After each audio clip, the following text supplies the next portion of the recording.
What up, Marsh Pod? Big recruitment day, one episode. A lot of things going on today, a lot of movement, a lot of things that we expected to see, some other things that we did not expect to see. But overall, I think this is a great first day of signing in SimWorld Hoops. Teams are starting to make sense, right? I think the exciting part now is what's next.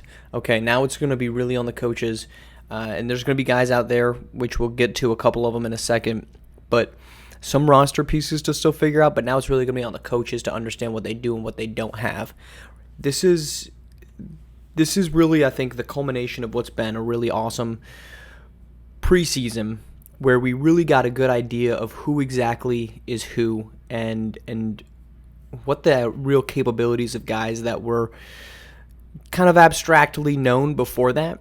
Obviously, it's not the end of the line. We still have about a month and actually 3 days. February 19th is the finalization of recruitments and rosters, and then, of course, season one begins March 1st. But all told, I think that this exciting day is a culmination of a lot of excitement before that. And congratulations to everyone that ended up in a spot that they feel they want to be, and best of luck to the ones that now have to kind of figure it out. Whether that be going unsigned, whether that be being cut, because there's certainly plenty of those instances out there. So today, let's dive into one of each. One of the best transactions, we're going to call it, and one of the worst transactions. And the best transactions, I'm going to really lean heavily on the pluralization of transaction, because if it's individually, it's the signing of Jason Tata, but as a whole, it's all the work that Cascadia just did to bring in elite talent, and that's a hat tip to Isaiah Pope. I mean, this guy's been on the coaching circuit for a week, and he's going to fill out a roster with a legitimate number one piece in Tata and other pieces that complement that roster well. What is he going to play? What's he going to run? Obviously, that's TBD, but to be able to step into an organization that was spiraling and not only get talent, but get somebody of Jason Tata's ilk. To me, that's the most impressive part. He didn't walk in and didn't say, okay, well, we got to get to 10 guys, and I'm going to get these 10 guys, and we're going to call it good. And, a lost season in this instance wouldn't be, improbable, and the blame for it wouldn't go to Isaiah Pope. But rather than take that route and say, look, okay, well, we're playing with house money, so let's just get a roster out there and let's see what happens. Instead, he goes out and he gets the biggest name in the state of California that was unsigned or unlikely to go. Certainly, we had Trey Hyman and Xavier Pope, who we expected to go to the Bay. But you get maybe the biggest name in California left unsigned, and you bring him to Cascadia, where there were serious doubts about this. There were serious doubts when this transition took over, before Isaiah Pope became the head coach, of, is this really going to be a team worth giving a darn about? And clearly they are. Clearly he's done what is necessary behind the scenes to be able to bring in a piece like that. Certainly some things came with some question marks, right? He kicks off the day by cutting 3 people, including Kenny May. But then to be able to turn around and to get Jason Tata, I don't know that there's a better way and a better kind of movement from where we were to where we are. I had to come back and actually re-record this part for the worst transaction. We recorded this about 6 p.m. Eastern, and because, how life works, at about 7:30, we got some more news on the Indy Stripes, which were the team I was actually talked about on the original, now lost to the ether recordings, for the worst transactions, because at the time the only news that we had was that Malachi Booth and MT bin Hassan had been cut. And so my thought at the time was, this is difficult. It's a shocking move because Malachi Booth was one of the first people that head coach Storm had signed when he became the head coach of Indy Stripes. And of course, a lot of connections at the time were made also with Jay Luss. But Malachi Booth was the first signing. We go on a signing freeze. In the interim, Jay Luss has a falling out with Asia Pacific. Says he's going to decommit. He obviously does.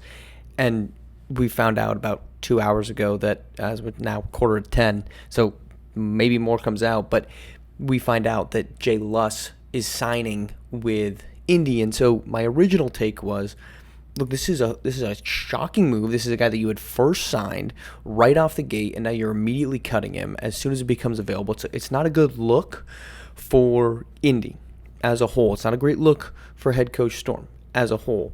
The other side of the coin was that it's a difficult moment for both Malachi Booth and MT bin Hassan, because they entered today with and plenty of guys got cut today, so they're not alone in this sense, but they entered with the sense of, I'm going to be okay.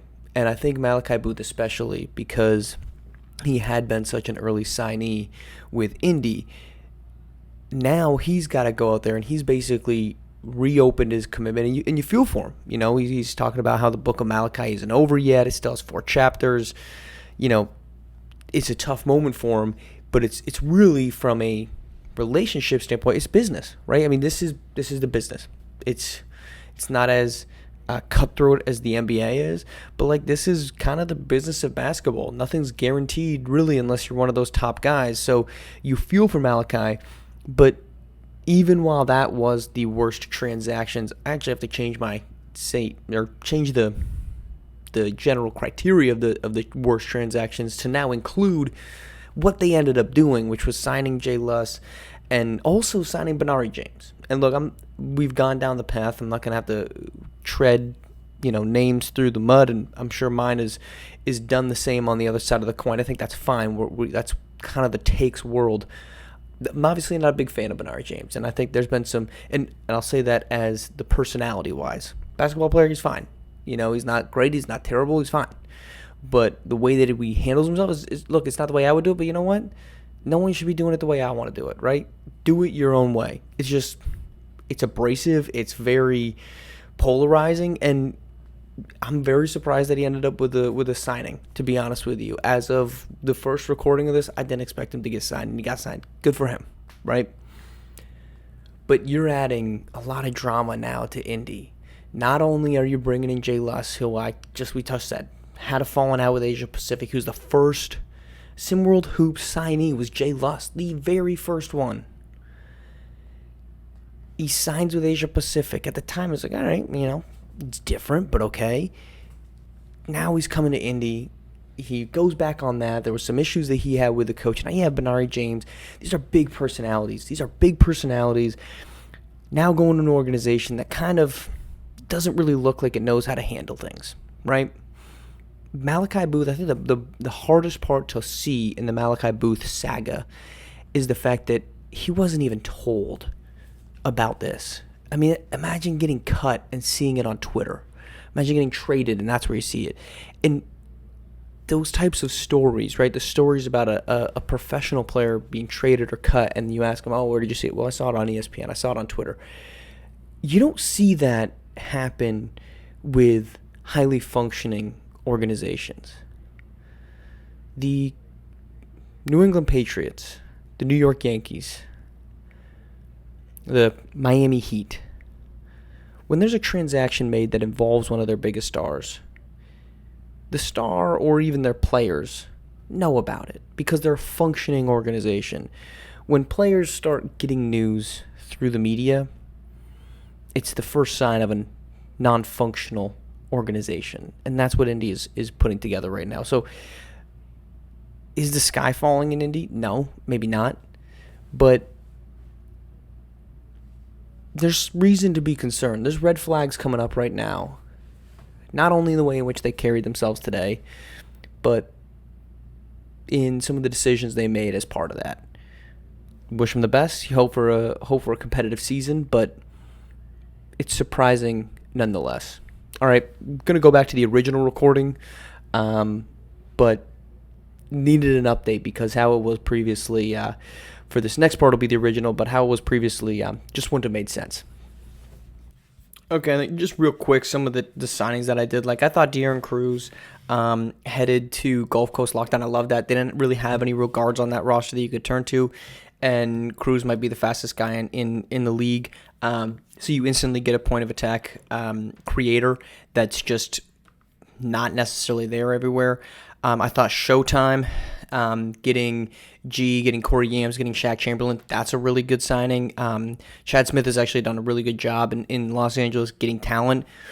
It's a lot of personalities. I mean, you got Corey Yams, you've got Bronny, you've got Bryce. It's a lot of personalities, but I think it's certainly possible that comes together well. So that one really stood out to me. And then just the four, keeping it in the family in New York City, right? They got a really good group of talent, really good between the Williams and the Matthews families. Surround that around M'Bako, and Gotham 5 is kind of right where we expected them to be. And then that, of course, overlooks Kyan Anthony. He's going to head to Gotham 5. So all told, I thought those were great signings.